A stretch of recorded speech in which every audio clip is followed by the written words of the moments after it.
আপনি খাঁচায় বন্দি থাকবেন, বাঘ থাকবে উন্মুক্ত।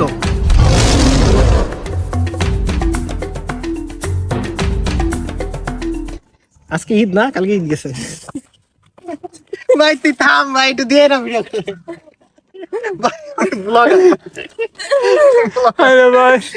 আসসালামু আলাইকুম দর্শক, সবাই কেমন আছেন? আশা করছি ভালো আছেন।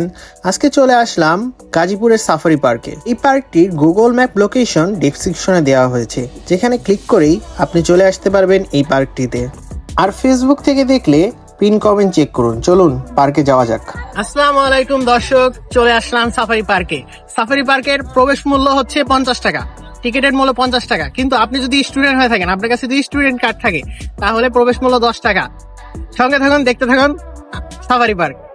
10 টাকা দিয়ে এত বড় পার্কে প্রবেশ করছি, এটার আনন্দ আপনাদের বলে বোঝাতে পারবো না। খুবই আনন্দ লাগছে।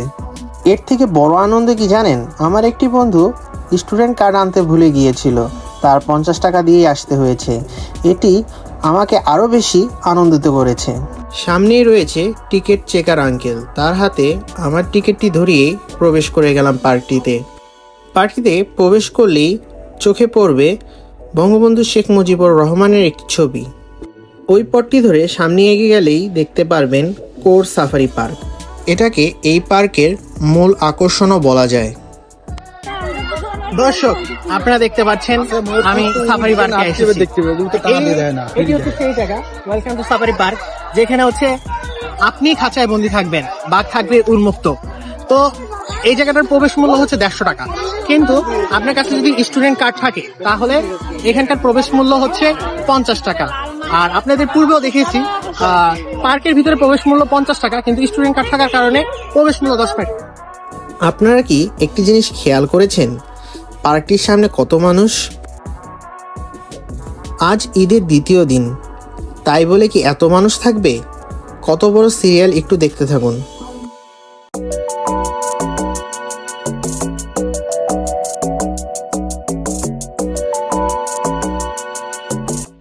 ভাই রে ভাই, যে মানুষ! আমার মনে হয় কোর সাফারি পার্কটা একটু পরেই ঘুরে আসি। এখন সাফারি কিংডমে যাওয়া যাক। চলুন সামনে যাই। সামনে যাওয়ার পরেই দেখলাম অনেকগুলো মানুষ একটি টেবিলে ভিড় করে আছে। তো আমিও দাঁড়িয়ে গেলাম কৌতূহল নিয়ে, কি হচ্ছে ওখানে। আসলে এখানে টিকিট বিক্রি করা হচ্ছে। টিকিটের মূল্য 100 টাকা। 100 টাকার বিনিময়ে আপনারা দেখতে পারবেন 5টি জায়গা। একটি দুঃখের বিষয় কি জানেন?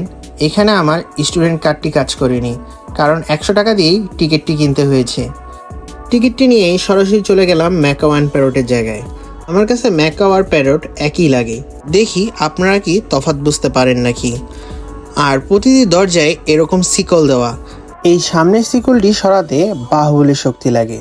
তো দর্শক, আপনারা প্রস্তুত থাকুন।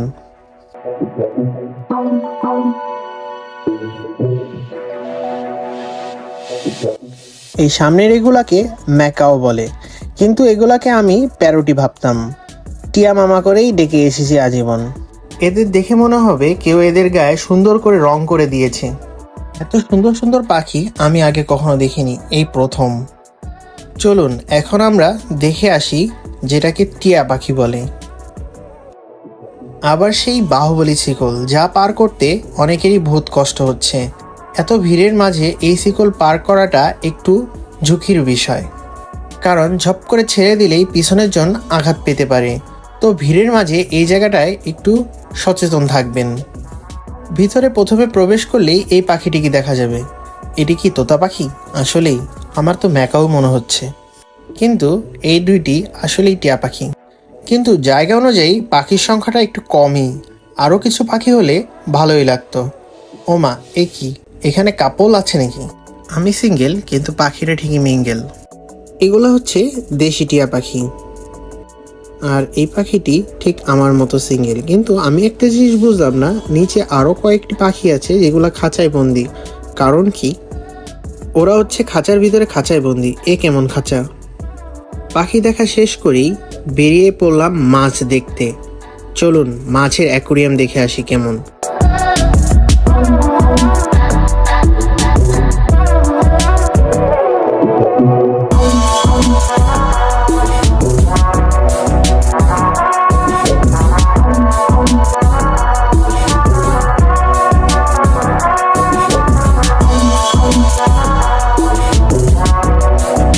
এর আগের মাছটি মাটি খুঁড়ছিল, মুখে করে মাটি এনে বাইরে ফেললো, যা দেখে আপনারা নিশ্চয়ই অবাক হয়েছেন। এর থেকেও অবাক করা বিষয় এই দুটি মাছ। এই দুইটি মাছের কাণ্ড দেখলে আপনি অবশ্যই অবাক হবেন। এই দুইটি মাছ কি আসলে যুদ্ধ করছে?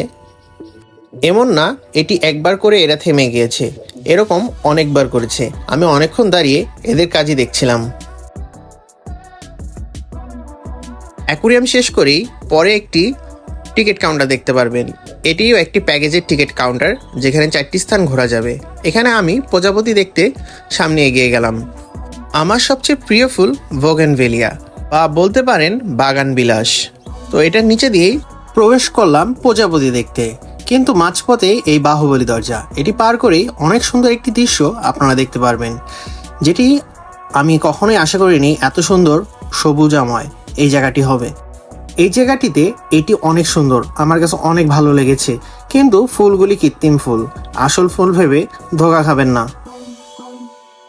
এই কৃত্রিম প্রজাপতি ছাড়া প্রজাপতি দেখাটা খুবই বিরল বিষয়। অনেক চেষ্টা করেও আশেপাশে কোনো প্রজাপতি দেখতে পাচ্ছি না। হেঁটেই তো যাচ্ছি, আর হাঁটতে হাঁটতে এই বাঁশের পুলটি পার হচ্ছি। নিচে পানি, আমি ভেবেছিলাম নিচের পানিতে মাছ থাকবে, কিন্তু যে ঘোলা পানি, এতে কুমির থাকলেও আপনারা দেখতে পারবেন না। বুক ভরা আশা নিয়ে প্রজাপতি দেখতে চাচ্ছি, কিন্তু মাছ নয়, সেই প্রজাপতি খুঁজে পাচ্ছি না। অনেক ছোটাছুটি করলাম আশেপাশে। অনেক ছোটাছুটির পরে একটি প্রজাপতি দেখতে পারি, কিন্তু এখানে যে প্রজাপতি আছে তার থেকে বেশি প্রজাপতি আমার বাসার পাশেই আছে। এই ফুলটি অনেক সুন্দর, কিন্তু আসল নাকি আমি জানি না, কারণ এখানে এরকম আরও নকল ফুল রয়েছে। বাগানটা অনেক সুন্দর, কিন্তু শুনলাম বানরের আক্রমণের কারণে জাল অনেক জায়গায় ক্ষতিগ্রস্ত হয়ে অনেকগুলা প্রজাপতি উড়ে গিয়েছে। প্রজাপতি দেখে মন না ভরে আর্কিড হাউস দেখতে আসলাম, কিন্তু আর্কিড হাউসের দরজা বন্ধ। বাইরের থেকে আপনাদের যা দেখানো যায় তাই দেখানোর খুবই চেষ্টা করছি। এই ভিডিওটা নেওয়ার সময় আমি পিছনে তাকাইনি, আর যখন ঘুরতে গিয়েছি তখন কয়েকজনের সাথে সংঘর্ষ হতে যাচ্ছিল। যাক, ওই যাত্রায় বেঁচে গিয়ে চলে আসলাম রঙিন কই মাছ দেখতে। এটা হবে রঙিন কই কাপ মাছের খেলা। ও যাই হোক, তো চলুন দেখে আসি। এখানকার টিকিট আগের থেকে কেনা ছিল, কিন্তু মাছের খাবার নিতে হলে 10 টাকা করে দিতে হবে। আর এই 10 টাকার খাবার এতটুকু, যা অর্ধেকের বেশি আমার কাছে রাস্তায় পড়ে গিয়েছে। তো এই খাবার নিয়ে মাছের কাছে চলে গেলাম। পুরোটা দিলে একসাথে চলবে না, মাছের খেলা পুরো উপভোগ করতে হবে। তো আস্তে আস্তে দিতে থাকলাম মাছের খাবার আর দেখতে থাকলাম মাছের খেলা। মাছগুলিকে দেখে মনে হচ্ছে 7 দিন ধরে খাবার খাইনি। আর এই মাছের খাবার দেওয়ার সময় আশেপাশে সবাই আমার দিকেই তাকিয়ে রয়েছে। কারণটা কি বুঝলাম না, তারা কি মাছের খাবার কিনে নি? মাছের খাবারও শেষ, খেলা দেখাও শেষ। এরপরে চলে গেলাম বড় মাছের খেলা দেখতে, যাকে বলে মাগার মাছ, মানে কুমির। কিন্তু কথা হচ্ছে অনেক খোঁজাখুঁজি করেও কুমিরকে পেলাম না। তাই দেরি না করে হাঁটতে হাঁটতে চলে গেলাম পাখিশালায় পাখি দেখতে। অনেক বড় জায়গা নিয়ে বানানো হয়েছে, এটি বাইরের থেকে বোঝা যাচ্ছে। চলুন দেখে আসি ভিতরের থেকে কেমন। আমি প্রথমে যেই উপরে খুঁজছিলাম যে উপরে কোন পাখি রয়েছে, কিন্তু কিছুক্ষণ পরে বুঝতে পারি এখানে উপরে নয়, নিচে পাখি রয়েছে। প্রথম দৃষ্টিতে পাখি দেখা খুবই কঠিন, কারণ রঙে মিলে যায়। পরে দেখলাম একটি নয়, অনেক পাখি রয়েছে এখানে। ময়ূর আমার একটি পছন্দের পাখি, ছোটবেলার থেকেই দেখে খুব ভালো লাগে। এই জায়গাটা অনেক সুন্দর, নিচে ফাঁকা, উপরে আকাশ আর সরু হাঁটার পথ। আমার সবুজের দিকে তাকিয়ে থাকতে খুব ভালো লাগে। এখান থেকে দেখতে খুব ভালো লাগছে, গাছপালা, চারিদিকে সবুজ আর সবুজ। দূরের এই ময়ূরটি খেলা দেখাচ্ছে, যা দেখে খুবই ভালো লাগলো, অনেক সুন্দর। চলুন পার্ক সম্বন্ধে কিছু কথা বলা যাক। এই পার্কটি গাজীপুরে অবস্থিত। পার্কটির আয়তন 3810 একর। আসলে পার্কটি অনেক বড়, যা আপনারা আমার ভিডিওর লেন্থ দেখেই বুঝতে পারবেন। এই পার্কটি 2 ভাগে বিভক্ত, একটি হচ্ছে কোর সাফারি পার্ক আর আরেকটি হচ্ছে সাফারি কিংডম, যেটিতে আমি এখন আছি। কোর সাফারি পার্কে গাড়ি ব্যতীত কেউ প্রবেশ করতে পারবে না। সাফারি কিংডমের মূল উদ্দেশ্য হচ্ছে বিভিন্ন বন্যপ্রাণীর নৈপুণ্য ও খেলাধুলার প্রদর্শনের মাধ্যমে পর্যটকদের বিনোদন দেওয়া। এই পার্কটি খোলা থাকবে সকাল 9টা থেকে 5টা পর্যন্ত। আপনারা সকাল সকাল আসার চেষ্টা করবেন, অতএব চেষ্টা করুন যত সকালে হোক আসবার। চলুন এখন বিভিন্ন রকমের পাখি দেখে আসা যাক। এখানের একটি জিনিস খুবই ভালো লেগেছে, পাখি আর আমার মাঝে কোনো মাঝখানে দেওয়াল বা জালি নেই, সরাসরি সামনের থেকে দেখছি। চাইলে পাখি উড়েও চলে আসতে পারে এখানে। দর্শক, চলে আসলাম সাফারি পার্কে। আপনারা দেখছেন এতক্ষণ আমরা সাফারি পার্কে ঘুরছি, অনেক জায়গায় আপনাদের দেখালাম। এখন আমরা এসেছি ধনেশ প্যালভেন অ্যান্ড অনেকগুলা পাখি, যেগুলো পাখির আমি নাম জানি না, ঠিক আছে, কিন্তু অনেক সুন্দর সুন্দর এখানে পাখি আছে। আপনাদের সবগুলা পাখি দেখানোর চেষ্টা করব, সঙ্গে থাকুন, দেখতে থাকুন। পাখিগুলাকে দেখে কেন জানি মনে হচ্ছে পাখিগুলা আমার দিকেই তাকিয়ে রয়েছে। পার্কটি অনেক বড়, যেখান দিকেই তাকাবেন দেখতে পারবেন এই পার্কটিতে কোনো জায়গা নিয়ে কিপটামি করা হয়নি, সবকিছুই অনেক বড় বড় বানানো হয়েছে। এই রাজহাঁসটির মনে হয় বয়স হয়ে গিয়েছে, না হলে এইভাবে হাঁটার কথা না, আর না হলে এগুলা এভাবেই হাঁটে। শুধু যে এক পাশে পাখি এমনটি নয়, অপর পাশেও পাখি রয়েছে, কিন্তু সে পাখির হয়তো পানি লাগে না, সেজন্য শুকনার ভিতর রাখা হয়েছে ওদের। ছোটবেলায় এরকম ন্যাশনাল জিওগ্রাফি চ্যানেলে দেখতে পারতাম যে পাখিগুলা হাঁটছে, অনেক সুন্দরই লাগছে, আর ক্যামেরাম্যানদের খুবই প্রশংসা করতাম যে এত সুন্দর ফুটেজ কিভাবে নিল। আপনারা সঙ্গে থাকলে অবশ্যই ভবিষ্যতে আরও সুন্দর সুন্দর দৃশ্য ধারণ করতে পারবো। সঙ্গে থাকতে হলে সাবস্ক্রাইব করে ফেলুন। কেন জানি মনে হচ্ছে এগুলা রাজহাঁস না, রাজহাঁসের প্রজাতির। এই পাখিগুলা একটু অদ্ভুত, লম্বা ঠোঁট, লম্বা পা, এরকম পাখি সচরাচর দেখা যায় না। এখানে দুইটি ফুড কোর্ট রয়েছে, এটি 2 নাম্বার ফুড কোর্ট। এখানে খাবারের দাম এবং পানির দাম অনেক বেশি। বাজেটের ভিতরে ঘোরা শেষ করতে চাইলে শুকনা খাবার এবং পানি নিয়ে আসুন। 2 নাম্বার ফুড কোর্টের পাশেই দেখতে পারবেন বাচ্চাদের প্লে জোন। এটিকে অনেক সুন্দরভাবে সাজানো হয়েছে, আমার দেখে অনেক ভালো লেগেছে।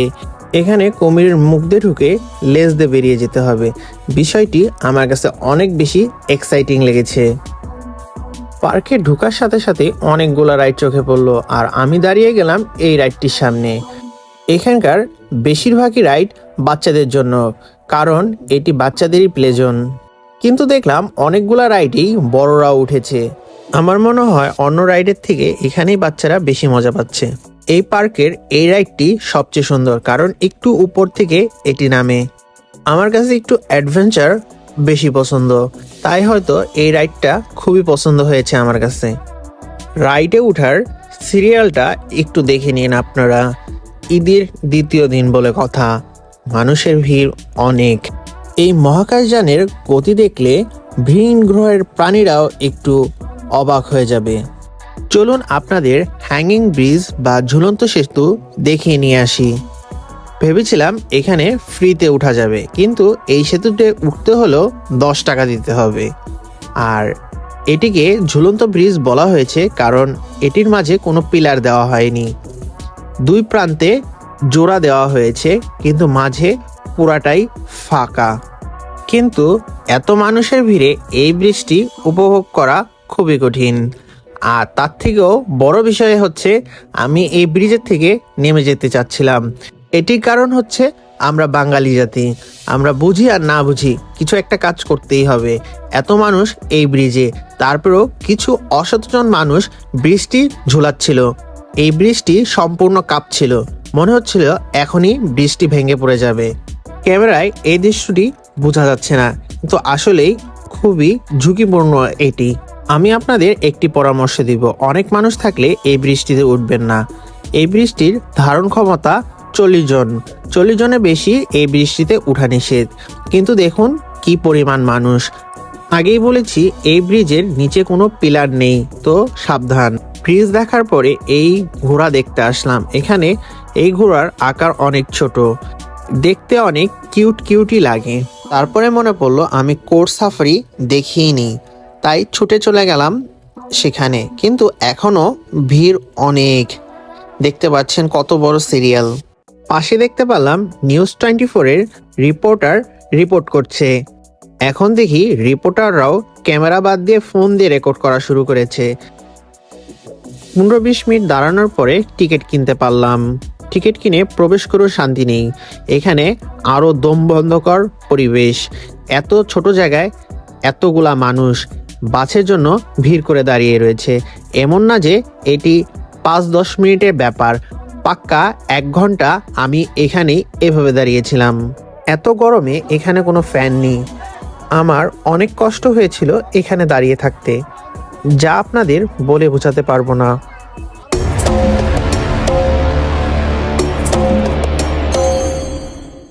1 ঘন্টার বেশি দাঁড়িয়ে থাকার পর বাসে ওঠার সুযোগ পেলাম। আমি ভাবছিলাম বাসে অনেক কড়া নিরাপত্তা থাকবে, জালি দেওয়া থাকবে, নেট থাকবে, গানম্যান থাকবে, তেমন কিছুই নাই, সামান্য একটি স্কুল বাস। কিন্তু ভাই, এখান থেকে বসে যে ভিউটা দেখতে পাচ্ছি, এই ভিউ আমি অন্য কোথাও কখনো দেখিনি। জঙ্গল জঙ্গল ফিল। প্রথমে ঢুকেই জেব্রাকে দেখতে পারলাম একেবারে বাসের সামনে, আমার একেবারে 1 হাত দূরে, একেবারে উন্মুক্ত। এখন পর্যন্ত আমি ভয়ে ভয়ে জানলা খুলিনি, কারণ আমি জানতাম না আমার জানলা এটা খোলা যাবে। আমি ভাবছিলাম বহুত নিরাপত্তা বাসে, এত যে নিরাপত্তা আমি তা ভাবিনি। এখানে সিরিয়ালে অনেকগুলা বাস থাকে, পিছেও দেখতে পাচ্ছেন। আমার মনে হয় এখানে 10টির মতো বাস রয়েছে, কিন্তু সবগুলা বাস এরকম সুন্দর নয়। এখান থেকে বাইরের ভিউটা অসাধারণ ভাই, অসাধারণ। আমার কাছে অন্তত খুবই ভালো লেগেছে। এরকম আমি টিভিতে বাইরের দেশে দেখতাম, এরকম সুন্দর সুন্দর গাছপালা, এরকম জঙ্গল। এমন জঙ্গলে হেঁটে ঘুরতে পারলে আমার কাছে খুব বেশি ভালো লাগতো। এখানের প্রাণীগুলা হয়তো ভিতরে ঢুকে গিয়েছে। আমার কাছে একটি জিনিস মনে হলো, এত বড় জঙ্গলে প্রাণীর সংখ্যা খুবই কম। আরও কিছু প্রাণী হলে খুবই ভালো হতো।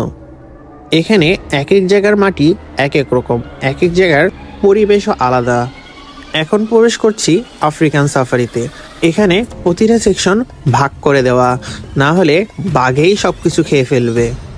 এখানে কিছু আফ্রিকান মানুষ দিয়ে কাজ করালে আরও বেশি ভাল লাগতো জিনিসটা। এখন চলে আসলাম হরিণ সাফারি বা ডিয়ার সাফারিতে। আমি গভীর আগ্রহ নিয়ে বসেছিলাম হরিণ দেখার জন্য, কিন্তু আমি কোনোভাবেই হরিণ দেখতে পারছি না। পরে কি যেন একটি বিশাল আকার দূরে দেখা যাচ্ছে। পরে দেখলাম একটি গরুর মতো হলো কি জানি একটা প্রাণী, কিন্তু সেই বডি বিল্ডার। কিছু দূর যাওয়ার পরে দেখতে পারলাম এদের সংখ্যা বেড়েই যাচ্ছে। এগুলো মনে হয় আফ্রিকান গরু। এখানে সবগুলা বাস একসাথেই যায়, সামনেই দেখতে পাচ্ছেন। যত আগে পিছেই লোক নেওয়া হোক না কেন, সবগুলা বাস একসাথেই থাকে। আর এখানে হরিণের দেখা পেলাম, কিন্তু এটা আমার দিকে নয়, বিপরীত দিকে ছিল। এই জন্য আমার জিনিসটা ভালো লাগেনি। এদিকে কিছুই নেই। সিংহ সাফারির সাইনবোর্ডটা দেখার সাথে সাথে বুকটা ধরপড় করা শুরু করে দিল। কি না হয় এখন। বাসের থেকে 1-2 মিটার সামনেই এই সিংহগুলা, একেবারে উন্মুক্ত। ভয়ে মানুষ জানালা বন্ধ করে দিয়েছে, আর না হলে বাসের ভিতরে ঢুকে যেত সিংহ। সিংহ মামাকে দেখার পর কেন জানি সকল কষ্ট ভুলে গেলাম এক মুহূর্তে। এখানে রয়্যাল বেঙ্গল টাইগার রয়েছে, কিন্তু ক্যামেরায় দেখা যাচ্ছে না, কারণ ওগুলা অনেক দূরে। এখন আমি অপেক্ষা করছি কি ভয়ঙ্কর জিনিস আসতে পারে। সিংহ, টাইগার সবই তো দেখলাম, এই খাঁচার পরে কি আসতে পারে। এরপরে দেখতে পারলাম এই ভয়ঙ্কর ডাইনোসর। এগুলা খুবই ভয়ঙ্কর, কারণ সিংহ দেখার পরেই ওই রাতটি ওখানেই শেষ। আমি এখানে চলে আসলাম এই ডাইনোসরগুলা দেখতে। এরপরে টিকিটের দিকে খেয়াল করে দেখলাম যে 2টি রাইডে এখনো যাওয়া হয়নি। এটি হচ্ছে একটি মিউজিয়াম। এখানে বিভিন্ন ধরনের পাখির মমি করা হয়েছে। দেখতে একেবারে জীবিত মনে হচ্ছে দূরের থেকে, কিন্তু কাছে গেলে বোঝা যায় এগুলা মৃত। অনেকে আছে এগুলা সংগ্রহ করে, তাদের কাছে এগুলা দেখলে খুবই ভালো লাগবে। এর অপর পাশে দেখা যাবে প্রাণীর মমি করা। এগুলা বানরের চামড়া দিয়ে বানানো হয়েছে, হুবহু বানরের মতোই লাগে। আর এটি হচ্ছে একটি চিতাবাঘ। এখানে একটি রয়্যাল বেঙ্গল টাইগারের চামড়া রাখা আছে, যেটি দেখতে আমার খুবই সুন্দর লেগেছে। এর পাশেই রয়েছে আরেকটি কক্ষ, যেখানে কেমিক্যালের ভিতরে সব প্রাণী রাখা রয়েছে। সাপ, লবস্টার, বিভিন্ন প্রজাতির মাছ, দেখতে খুবই ভালোই লাগে জিনিসগুলা, গোল গোল জারে। এই জিনিসটা সবচেয়ে বেশি আমার সুন্দর লেগেছে, রয়্যাল বেঙ্গলের টাইগারের বেবি।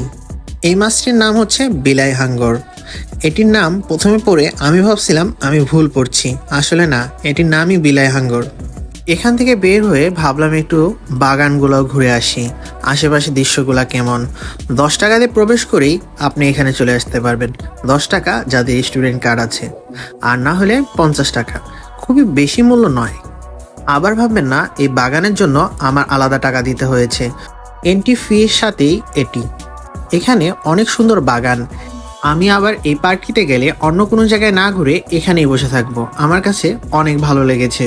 কেন জানি মনে ছিল আবার একটু ঘুরে আসি কোর সাফারি পার্কের ওখান থেকে। দেখি মানুষজন কেমন, একেবারে ফাঁকা, আর এখন লোকও নিচ্ছে না। এটাই শেষ ট্রিপ। এতক্ষণ যারা আমার ভিডিওতে আছেন তাদের একটি টিপস দিই, এই বাসগুলোতে যত সম্ভব ডান দিকে বসবেন।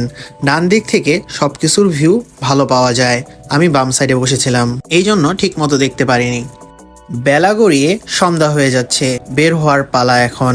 এখানের একটি অ্যানাউন্সমেন্ট আমার খুবই অদ্ভুত লেগেছে। অ্যানাউন্সমেন্টটি ছিল পার্কটি বন্ধ হতে যাচ্ছে, আর এখন যদি আপনারা বাইরে না যান কোনো কিছু দায়ভার আমরা নিব না। আজকের ভিডিও এই পর্যন্তই সমাপ্ত। দেখা হবে নতুন একটি ভিডিওতে।